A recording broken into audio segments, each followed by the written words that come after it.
8월 15일 새벽 기도의 말씀입니다.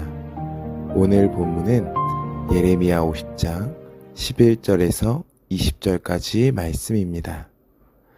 나의 소유를 노력하는 자여, 너희가 즐거워하며 기뻐하고 타작하는 송아지같이 발굽을 구르며 군마같이 우는도다.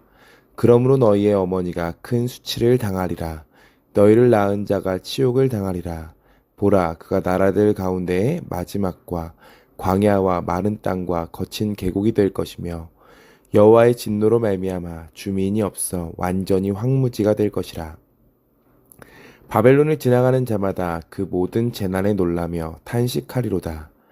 바벨론을 둘러 대열을 벌이고 활을 당기는 모든 자여, 화살을 아끼지 말고 쏘라. 그가 여호와께 범죄하였음이라. 그 주위에서 고함을 지르리로다. 그가 항복하였고 그 요새는 무너졌고 그 성벽은 허물어졌으니 이는 여호와께서 그가 행한 대로 그에게 내리시는 보복이라. 그가 행한 대로 그에게 갚으시는도다. 파종하는 자와 추수 때에 낫을 잡은 자를 바벨론에서 끊어버리라. 사람들이 그 압박하는 칼을 두려워하여 각기 동족에게로 돌아가며 고향으로 도망하리라. 이스라엘은 흩어진 양이라. 사자들이 그를 따르도다. 처음에는 아수르 왕이 먹었고 다음에는 바벨론의 느부갓네살 왕이 그의 뼈를 꺾도다. 그러므로 만군의 여호와 이스라엘의 하나님이 이와 같이 말하노라. 보라, 내가 아수르의 왕을 벌한 것 같이 바벨론의 왕과 그 땅을 벌하고 이스라엘을 다시 그의 목장으로 돌아가게 하리니 그가 갈멜과 바산에서 양을 기를 것이며 그의 마음이 에브라임과 길르앗산에서 만족하리라. 여호와의 말씀이니라.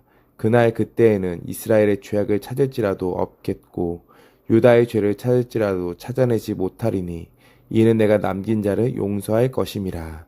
아멘. 예레미야 50장과 51장은 바벨론에 대한 심판의 예언을 말하고 있습니다.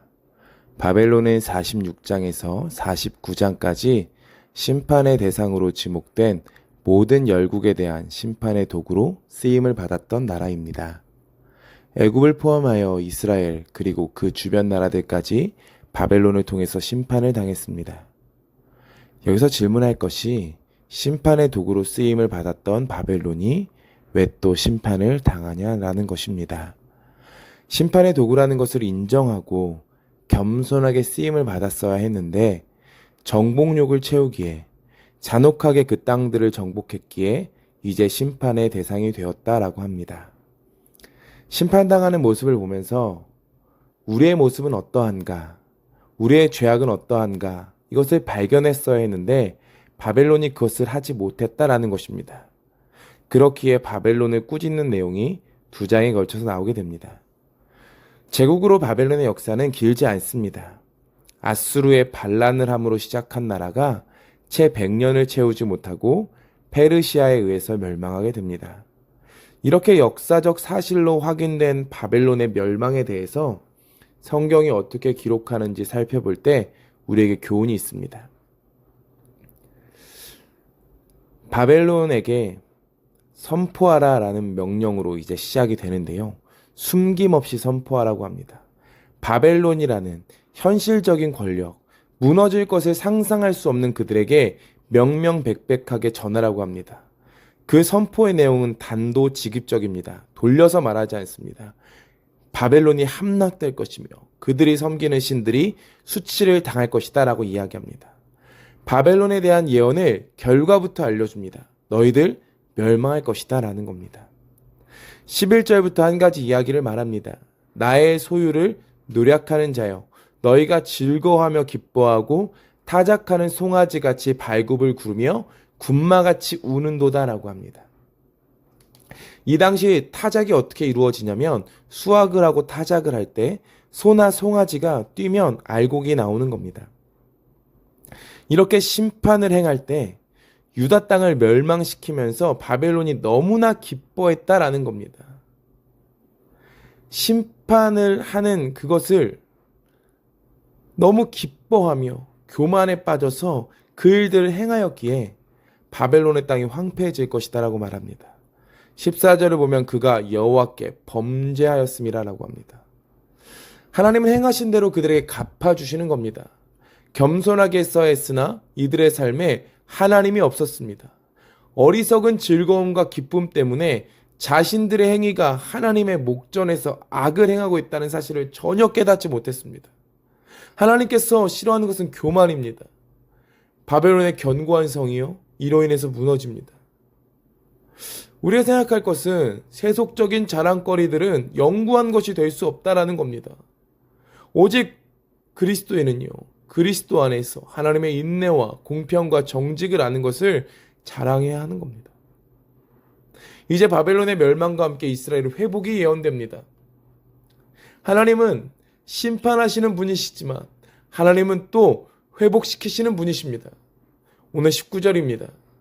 이스라엘을 다시 그의 목장으로 돌아가게 하리니 그가 갈멜과 바산에서 양을 기를 것이며 그의 마음이 에브라임과 길르앗산에서 만족하리라 라고 합니다. 하나님께서 이스라엘을 다시 돌아가게 할 것이고 그들에게 다시 만족함을 주시겠다라고 합니다. 이스라엘에 이제 변화가 일어납니다. 바벨론이 사라진 자리에 찾아온 정치적 자유만이 아닙니다. 그들이 하나님께 다시 돌아올 것이다라고 하면서 그들에게 영적인 회복이 일어날 것이다라고 합니다. 이제 그들은 눈물을 흘리며 여호와를 찾고 돌아오게 될 것입니다. 하나님을 거부한 이전의 과정에서 돌이키게 될 것이고요. 예루살렘 성전으로 돌아올 뿐 아니라 하나님의 말씀으로 돌아오게 될 것입니다. 자, 이번 수련회를 통하여서 우리 아이들과 나눴던 메시지가 있는데요. 하나님께서 전능하시기에 모든 것을 다 하실 수 있지만 단 한 가지 못하시는 것이 있는데 그것이 무엇이냐면 우리를 포기하지 못하신다라는 것이었습니다. 하나님께서 언약으로 맺은 백성들, 자녀 삼은 백성들을 포기하시지 않습니다. 패역하고 범죄하였기에 그들을 심판하십니다.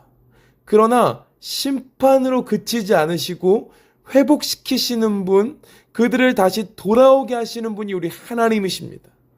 예레미야의 전체적인 메시지는 계속된 심판입니다. 돌아오라, 너희들이 심판을 당할 것이다. 그로 인해서 심판을 당합니다. 이스라엘 백성들은 하나님이 우리를 버렸다라고 생각했습니다. 그러나 하나님은 신실하셨고 그들을 버리지 않으셨고 다시 돌아오게 하시겠다라고 약속하신 대로 지금 돌아오게 하시는 것입니다. 그들이 언약을 버렸기에 심판을 당했는데 언약에 신실하신 하나님께서 그들이 버렸던 언약을 기억하고 계셨고 그 언약을 지키신 하나님께서 이스라엘은 저버리지만 그들을 그 언약으로 말미암아 돌아와 회복하게 하신다라는 겁니다. 오늘 그들이 왜 이렇게 되었었는지 그 추억을 되돌리시는데요. 이스라엘의 멸망은 무엇 때문이었냐면 악한 지도자들 때문이었습니다. 하나님의 백성은 목자 없는 양과 같이 되었습니다. 지도자들의 실패 때문에 목자들이 자신들을 안전하게 지켜준다고 믿었었는데 그렇지 못했기에 그것을 떠나야 했고 그들이 잡아먹혔다라고 표현됩니다. 그러나 오늘 하나님께서 이들의 진짜 목자가 되어주셔서요. 그들을 다시 돌아오게 하시는데 그들이 돌아올 곳은 푸른 초장이라고 합니다. 시편 23편 말씀처럼요. 하나님이 함께 하심으로 안전한 곳, 쉴만한 물가로 인도되어지는 그곳으로 돌아오게 하신다라고 합니다. 참된 목자가 있기에 그곳은 푸른 초장입니다. 이들은 이제 가나안 땅으로 돌아와 하나님을 다시 목자로 삼고 살아가게 될 것입니다. 바벨론은 교만하였고 하나님이 없다고 했기에 멸망했습니다. 우리는 하나님 없이 살아갈 수 없습니다. 하나님만이 우리의 왕이 되시고 하나님만이 우리의 목자가 되셔서 우리를 인도하여 주실 때 우리는 온전한 삶을 살아갈 수 있습니다. 오늘 예레미야 50장 20절은요. 참된 그 목자의 사역이 소개되는데요. 이렇게 소개됩니다. 여호와의 말씀이니라. 그날 그때에는 이스라엘의 죄악을 찾을지라도 없겠고 유다의 죄를 찾을지라도 찾아내지 못하리니 이는 내가 남긴 자를 용서할 것임이라 라고 합니다. 참된 목자가 행하시는 일입니다. 하나님과 우리 사이를 막는 죄의 담을 허물어뜨리는 것, 죄를 도말하시는 것, 죄를 찾을 수 없도록 참된 목자가 정결케 하시는 그것, 그 사역을 하셔서 우리를 참된 목초지로 인도해 주신다라고 합니다. 우리는 어떻게 살아가야 하겠습니까? 우리는 무엇을 희망하며 무엇을 바라보며 무엇을 꿈꾸며 살아가야 하겠습니까? 우리를 포기하지 않으시고 우리를 여전히 회복시켜 주시는 그분과 동행하며 살기를 소망하며 그분을 목자로 인정하고 나아가는 것입니다. 매일 참된 목자이신 주님께서 우리와 함께 하십니다. 잘못된 길로 가려고 할 때 우리를 인도하실 것입니다. 쉴만한 물가가 있는 곳으로 우리를 이끌어 주실 것입니다. 이 사실이요, 이 매일매일 가운데 우리에게 일어나기를 소망합니다. 교만하여지지 않고 악한 길로 가지 않고 우리를 회복시키시며 우리를 포기하지 않으시는 그 하나님 안에서, 언약의 신실한 하나님 안에서 그분을 목자로 삼고 살아가시는 우리 태국 한인교회 모든 성도님들이 되어지기를 간절히 소망합니다. 기도하겠습니다. 하나님 감사합니다. 하나님의 은혜가 있기에 우리는 오늘도 살아갈 수 있습니다. 포기하지 않아 주시는 그 하나님의 은혜가 있기에, 우리의 죄를 도말하여 주시는, 우리를 더 이상 정죄하지 않으시는 그 은혜가 있기에 오늘도 우리는 겸손히 하나님 앞에 나올 수 있습니다. 하나님, 우리가 스스로 높아지는 자리에서 내려와 하나님을 우리의 주인으로 삼고 예수 그리스도를 우리의 목자로 삼고 살아가게 하시고 날마다 인도하심에 이끌려 살아가는 우리가 되게 하여 도와주시옵소서. 오늘도 새벽을 깨우며 나아갑니다. 주님, 우리의 기도의 제목 신실하게 응답하여 주시고 또 우리 환우들 있습니다. 환우들 치유하여 주시고 하나님, 모든 것 가운데 신실하신 하나님께서 오늘도 우리의 삶 가운데 책임져 주시고 이끌어 주시옵소서. 함께 하심을 믿사오며 감사드리며 예수님의 이름으로 기도합니다. 아멘.